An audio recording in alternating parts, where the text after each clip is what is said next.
This is Nightly Business Report with Tyler Matheson and Susie Garrett. Brought to you by TheStreet.com, interactive financial multimedia tools for an ever-changing financial world. Our dividend stock advisor guides and helps generate income during a period of low interest rates. Real Money helps you think through ideas for investing and trading stocks. Action Alerts Plus is a charitable trust portfolio that provides trade-by-trade strategies. Online, mobile, social media. We are TheStreet.com. The markets have been whipsawed. 6 straight days of triple-digit moves, all because of the Fed. So what should you watch for when Ben Bernanke speaks tomorrow? The hard sell. The ads are everywhere for reverse mortgages, offering quick cash now for Americans 62 or older. What to know before you sign. And healthy prognosis? Why healthcare costs, along the culprit behind rising inflation, are now showing signs of slowing. All that and much more tonight on Nightly Business Report for Tuesday, June 18th. Good evening, everyone. Welcome. A triple-digit move, of course, isn't what it used to be, not when the Dow sits comfortably above 15,000, but it is still eye-catching, especially when it's the 6th in a row for the blue chip barometer. In fact, today's move carried stocks to their highest levels in 3 weeks, with the small company Russell 2000 index rising to a record, up 1.2% on the day. So why the big move today? Well, for one thing, talk of the big tapered off just a bit. Investors, ears tuned as always to the Federal Reserve, seem persuaded for today at least that Ben Bernanke and his fellow Fed heads won't nip or tuck their bond buying program too much when they finish their 2-day meeting tomorrow. More on what to look for from the Fed in just a moment. Today's economic news, by the way, fairly benign. Housing starts in May, up but less than expected. Inflation jumped just 1/10 of a point last month, also less than forecast. Building on Monday's gains, stocks started the day higher, stayed there all session long. At the close, the Dow was up 138 for a 2-day gain of 1.6%. The Nasdaq ended 30 points higher, the S&P up 12.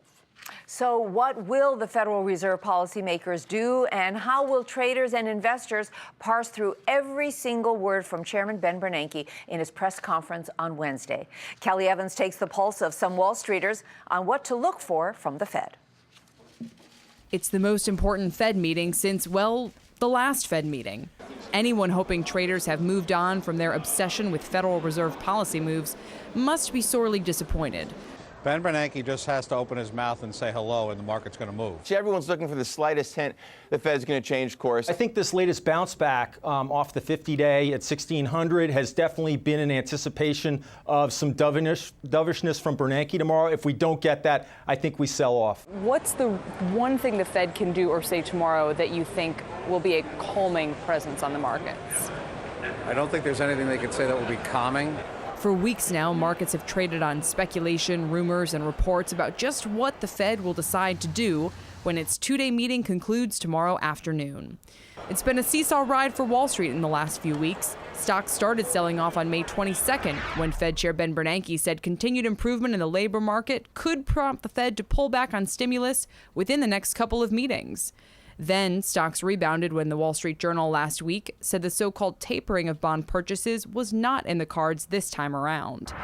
Yesterday, it was back to selling off when the Financial Times on Monday said the Fed is at least likely to signal that tapering is close. My own belief is that tapering has begun because I believe jawboning is a function of tapering. What's telling about the market's jitters on every rumor about the Fed is that it reflects a broader concern in the market that the U.S. recovery still isn't broad-based enough to stand on its own 2 feet. The latest reminders of that: consumer price inflation last month rose just 1.4% from a year earlier. The unemployment rate ticked up to 7.6% in May. Perhaps Bond King Bill Gross put it best in this tweet, saying that for today at least, all's quiet on the Eastern Front. But he cautioned Bernanke must be careful to keep it so. For Nightly Business Report, I'm Kelly Evans in New York. Well, while investors wonder about the Fed's next moves, President Obama, speaking to Charlie Rose, had a bit to say about just how long Fed Chairman Ben Bernanke may stay on as head of the nation's central bank. Well, I think Ben Bernanke's done an outstanding job. Ben Bernanke is a little bit like Bob Mueller, the head of the FBI, Yes. where he's already stayed a lot longer than he wanted or he was supposed to. Remarks were interpreted by some as a subtle indication the president may be ready to let Bernanke walk. He has been the head of the Fed since he was appointed by President George W. Bush in February of 2006, reappointed to the post by President Obama in 2010, and his second four-year term ends on January 31st of next year. Well, the New York Stock Exchange was in the spotlight today, not just because traders were on Fed watch, but also on word that it was the target of a terror plot. An FBI official told lawmakers at a House hearing that the NSA's controversial spying program at one time helped stop a plan to bomb the NYSE. NSA, utilizing 702 authority, was monitoring a known extremist in Yemen. This individual was in contact with an individual in the United States named Khalid Ouazani. Ouazani and other individuals that we identified through a FISA that the FBI applied for through the FISC were able to detect a nascent plotting to bomb the New York Stock Exchange. Intelligence officials also said today that NYSE plot was among 50 potential terrorist events that were disrupted over the past 12 years, thanks to the government's surveillance programs. G8 leaders from the world's top industrialized nations wrapped up a two-day summit in Northern Ireland today. President Obama and other heads of state touched on everything from resolving the civil war in Syria to vowing to close tax loopholes around the globe. Steve Sedgwick has more now. Here in Northern Ireland at the G8 summit, David Cameron perhaps achieved a lot more than many had expected. The official agenda was all about trade, tax and transparency. And on that front, he had a very successful meeting, agreeing new rules for taxation on a global basis, including automatic sharing of company details. That could have ramifications for the Amazons and Starbucks of this world. New trade deals potentially in the offing as well. A $100 billion deal between the EU and the US could be on the cards as soon as the end of 2014. And for the developing world, a deal on transparency for those mining companies as well. But coming into this meeting, there were a lot of concerns that Syrian issues and the conflict there would actually act as a deterrent to getting a deal done elsewhere. And despite resistance from the Russians and President Putin, especially, we do appear to have a 7-point plan from the G8 as to sorting out the conflict in Syria, including key point here about having a transitional government to pave the way to some form of consensus government and some form of democratic institutions in Syria. So very important there. They also condemned the use of chemical weapons in Syria here at the G8 and talked about $1.5 billion of new humanitarian aid. For Nightly Business Report, I'm Steve Sedgwick in Enniskillen. More charges against a former trader at UBS who's still the first and so far only person charged in a worldwide investigation into the manipulation of benchmark interest rates during the height of the financial crisis. A year after U.S. prosecutors charged him of similar crimes, British authorities have now charged former trader Tom Hayes with 8 counts of conspiracy to commit fraud for changing LIBOR figures. Those are the London Interbank Offered Rates, which are used to set interest rates on mortgages and lots of other loans at banks around the world. Well, the next time you hit a Starbucks, you may want to think twice before ordering a large-size peppermint white chocolate mocha with whipped cream. With its 22 grams of fat, it's 95 grams of sugar, and 660 calories. And starting next week, you can. I'm not sure this is good news for me. That's because the world's biggest coffee chain is going to begin posting calorie counts for all of its drinks at all of its U.S. locations. Investors didn't seem to mind, though. Shares of Starbucks all-time high today, closing at more than a 1.5% higher level. Well, too many of those high-calorie coffees, and you may need to see a doctor if you can afford it. But a new study from accounting giant PricewaterhouseCoopers is getting a lot of attention after finding medical cost trends known as medical inflation is actually slowing down. And consumers and companies keeping a close eye on healthcare costs is a big reason why. Bertha Coombs has more. Retail health clinics are relatively new in the U.S. 5 years ago, fewer than 1 in 10 Americans used one.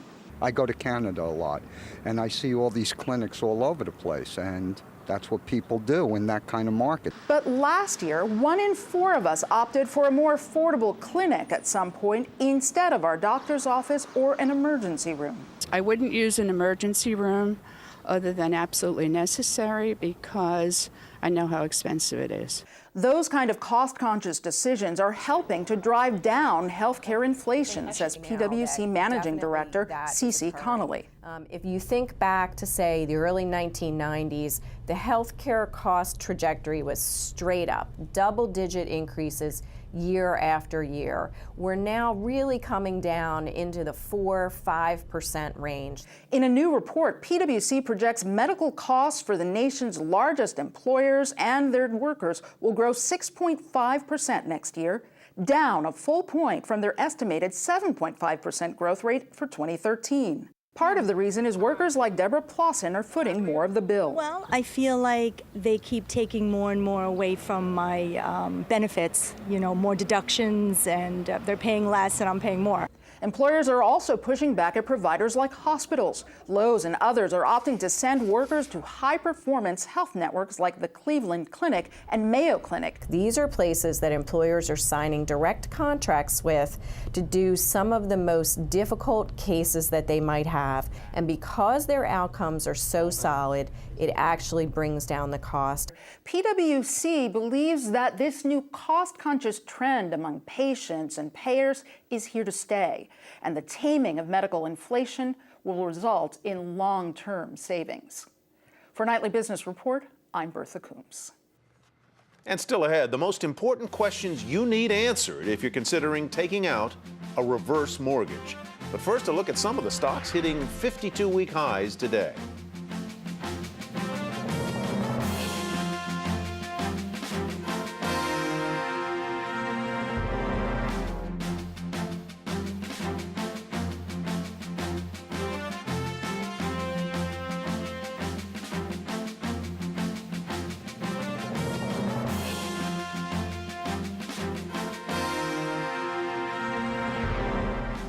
The automaker Chrysler averted what could have been a public relations disaster, finally agreeing not to fight a government request to recall 2.7 million older Jeeps. Safety officials say the vehicles are at risk of catching fire in a rear-end crash. For weeks, Chrysler insisted the Jeep Cherokees and Liberties didn't need a costly upgrade to reinforce or move gas tanks, despite 51 deaths related to collisions from behind. Chrysler still says the Jeeps are safe, but agreed to the recall to make sure Jeep owners feel the same way. And for more on the recall, you can log on to our website, nbr.com. Yahoo has been trying to rebuild its brand by buying up small tech companies and startups. But is the strategy working? And what's CEO Marissa Mayer's real goal for the company? John Fort has that story. You might have noticed Yahoo's buying a lot of companies lately. As CEO Marissa Mayer approaches her one-year anniversary in less than a month, the company is clearly going into expansion mode. Just last month, there was Tumblr for just over $1 billion. Last week, Ghostbird Software. Now there are rumors that Yahoo's kicking the tires of other companies like Hulu, Zobni, and Quickie. What's driving this buying spree? It's not necessarily that Yahoo wants to own the products and services these companies make. Part of the reason why Yahoo's buying these companies is for talented engineers who know how to build the kinds of mobile and web apps the new generation wants. The talent side, some of these folks are so good, they really have such an impact that the only way you're going to ever be able to hire them is to buy the company that they've basically founded. So it really depends on what your business strategy is and how critical software development is, and for many of them, especially as you're developing web-based services, that's absolutely critical. But it's a risky strategy. Engineers can be a fickle bunch. What if the cultural fit isn't quite right? And what if the people from the acquired company don't stay? They have to come up with an incentive plan for the employees to make it attractive to them to want to stay there. And it's not just bonuses. I think it's also a promise of like they're going to maintain the culture and the environment the way it was before. I like Yahoo, so do a lot of my friends. Those kinds of concerns are what led Mayer to put out an unusual press release when Yahoo bought Tumblr last month, promising not to screw it up. Yahoo's not alone in acquiring talent. Apple buys a lot of small companies and just doesn't announce them unless it has to. CEO Tim Cook says Apple's buying even more than usual, 9 since October, or about 1 a month. Google and Facebook have bought several too. The difference is that while the others are trying to buy startups quietly, maybe to keep their motives secret, Yahoo is shouting it from the rooftops because Mayer and her team want us to think that they're becoming a cool place to work again. For Nightly Business Report, I'm John Fort. A lot of winners in today's market focus, beginning with General Electric leading the Dow ahead of an analyst call tomorrow on its aviation, leasing, and aircraft engine businesses. GE also making news with Amazon, putting a wide range of technical data for those engines and other products online. The so-called industrial internet, considered a multi-billion-dollar growth engine in the decade ahead. GE up more than 2.25% to close at $24.33, a multi-year high there. Hewlett-Packard gained after a high-level executive accepted a new assignment to manage HP's growth initiatives. Hewlett has led the Dow this year to date, up more than 78%. Today's trading, shares were up more than 1% to close at $25.44. Sony jumped as hedge fund investor Dan Loeb's firm boosted its stake in the company. The billionaire investor is also pushing for talks with Sony's board so he can pitch his plan to spin off Sony's music and film businesses. Shares of Sony gained more than 3% to $21.40. FLIR Systems, another big gainer today. The sensor and imaging maker was upgraded by Raymond James to strong buy with a $33 target. The analyst says the company's government business is stable enough and won't pull down the commercial side. Shares are up nearly 19% year to date, and today surged more than 6% to $26.49. And Adobe Systems reported better than expected quarterly profits after the market closed today and solid revenues of more than $1 billion. The company's cloud service bookings were up 25% as users make the move to Adobe's cloud-based programs. Shares of Adobe traded in a narrow range during the regular session, and then they spiked on earnings news despite softer guidance for the current quarter. On Capitol Hill today, the pros and cons of reverse mortgages. At a Senate committee hearing, lawmakers drilled down into the controversial and widely advertised loans, looking for ways to better protect consumers. In a reverse mortgage, a lender pays money to the homeowner, a portion of his or her equity, but the borrower has no monthly payments. The loan plus interest is paid back after the home is sold or the homeowner dies or moves out. Our guest tonight says there are risks and rewards to these special mortgages with a twist. He's Vern Hayden, founder and president of his own money management firm, Hayden Wealth Management. Good to see you again, Vern. Thanks, Tyler. Good to see you. Now, these things are controversial. They are, as we mentioned, widely advertised to people ages 62 and older. You are cautious about them. Let me put the question this way. Who is the ideal candidate to take out one of these loans? Yeah, I really have mixed emotions about this because you're talking about older people incurring debt at a really weird time in their life. And people have to keep in mind that there's two kinds of debt, constructive and destructive. And reverse mortgages have the potential for being each one of those. Very constructive for people who need to close the gap on their income and supplement Social Security to add to it so they have a decent lifestyle. So I think it's for those people who carefully plan to use something like a reverse mortgage and not turn it into a destructive thing, which is like an ATM machine or like a credit card, because a reverse mortgage can be set up to just draw on it whenever you want with any amount of money up to the limit. So, Vern, for people who do fit the profile that it's right for them, how can you give us 2 tips on what they should or shouldn't do so that they don't get burned? Because we do see all those sales pitches on TV all the time. Well, there's an old-fashioned statement that says short-term decisions have long-range consequences. And here, people have to be careful about who is the owner and the borrower on this debt. Because if it's a husband and wife and only one of them becomes the borrower and that person dies, that loan has to be immediately paid off, and that could leave the remaining spouse hanging out there without anything except Social Security. So you want to make sure, if you have a surviving spouse, that both of you are on the deed to the house and remain so, and both of you are on the loan. And if they tell you to take one name off, then that other person may have to sell the house to repay the loan. What, in terms of fees, do you need to look at? And I gather these loans, number one, have higher interest rates or mortgage rates than conventional mortgages do, and sometimes can be laden with fees. Yeah, that's That's exactly true, and it was terrible in the past where some of these things were created originally, and it was like highway robbery. The fees were so much, but there's an origination fee, and that fee has a broad range depending on how you're getting the loan. And then the interest rate, and the interest rate is lower if somebody is older and if the house is valued at a higher amount.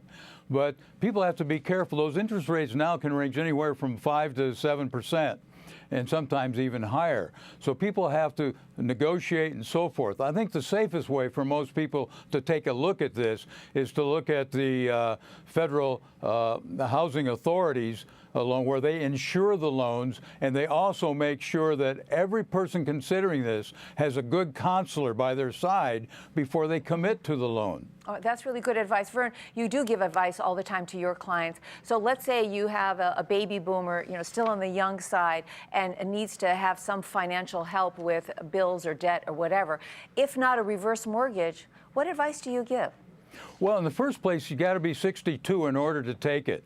I know that's still in the baby boomer range, but I think they still need to do everything possible before using the reverse mortgage at that stage of the game. And they should be working with somebody that will help them plan, run out scenarios. What if we do this? And what will happen if we make this decision versus that decision? They need some advice and some help from qualified people. They may even charge them a fee to do that. But it's well worth it if it's a good person. All right, Vern Hayden, thanks very much. Vern is founder and president at Hayden Wealth Management. Thank you. And coming up on the program, how hummus, once relegated to the health food aisle, is becoming big business in America. But first, let's look at how commodities, treasuries, and currencies fare today.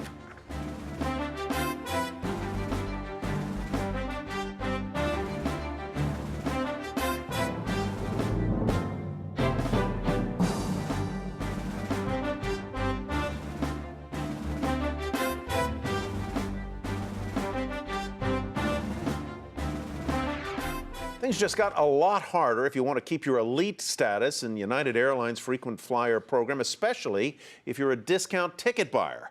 The airline used to require only 25,000 flight miles a year to stay in the Elite Mileage Plus program. Now, after merging with Continental last year, you also have to spend at least $2,500 a year to get those seat upgrades and other perks, and baggage and other fees don't count toward that total.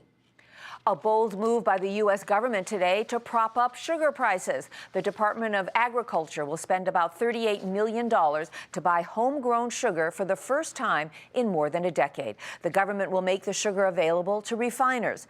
The goal is to cut into a surplus that has sent sugar prices to four-year lows. It'll remove 300,000 tons from the market, which could lift prices and help head off possible defaults of government loans by refiners. Well, as Americans clamor for healthier foods, one company has been bringing a bit of the Middle East here to the States, hummus. And the result? More than a chickpea's worth of success. Jane Wells explains. Springtime, and while other farmers debate whether to plant corn or soybeans, Frank Wolf has been debating how much of his farm in Washington state to commit to chickpeas. Chickpeas? In the future, we see approximately a 10% increase of production on our farm if the pricing of the chickpeas stays stable or increases with the demand. Why the increase in chickpea demand?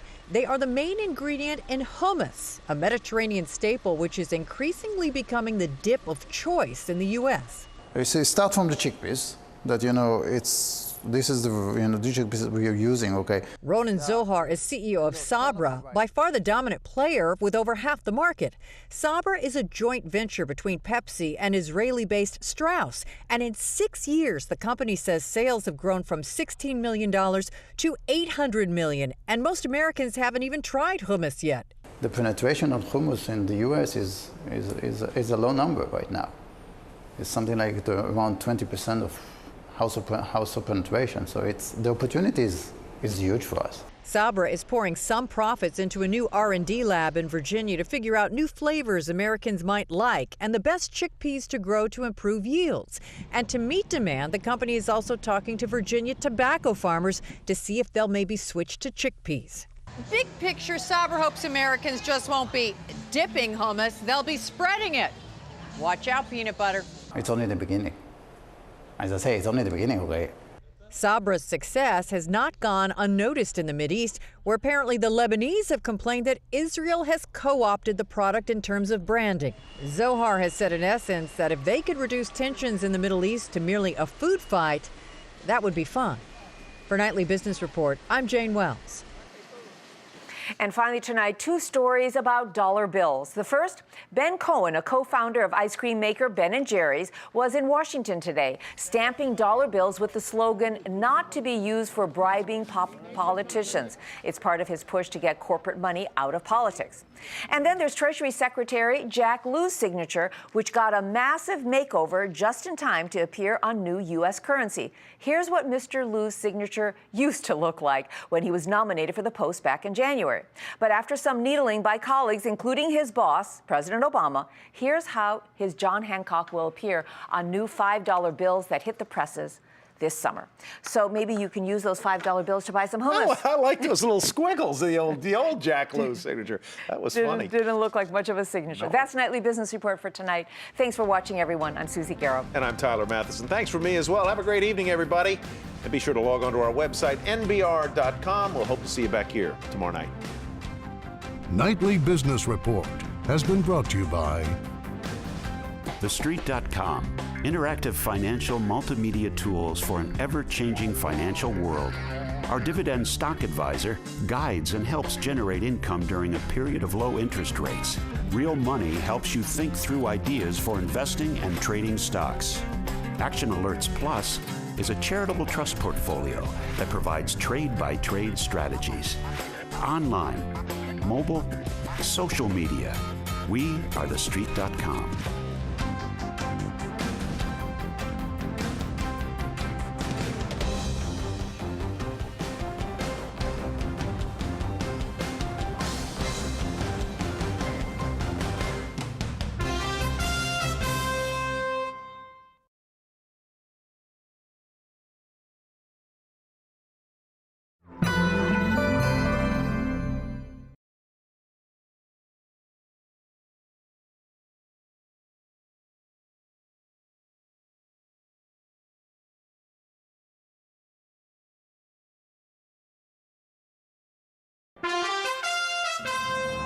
I'm Susie Garrow with the Nightly Business Report News Brief. Stocks rallied today on anticipation that the Federal Reserve will clarify its monetary easing plans when it wraps up a two-day meeting on Wednesday. On Wall Street, the Dow was up 138 points, the Nasdaq rose 30 points, and the S&P 500 added 12. New home construction rose nearly 7% in May, while permits for future building hit a 5-year high. Inflation is in check. Consumer prices edged up slightly last month. Chrysler has given up its fight, now agreeing to recall 2.7 million Jeeps that officials say pose a fire hazard in rear-end crashes. And Starbucks will begin posting calorie counts for its drinks at stores nationwide. Be sure to tune into Nightly Business Report right here on your public television station.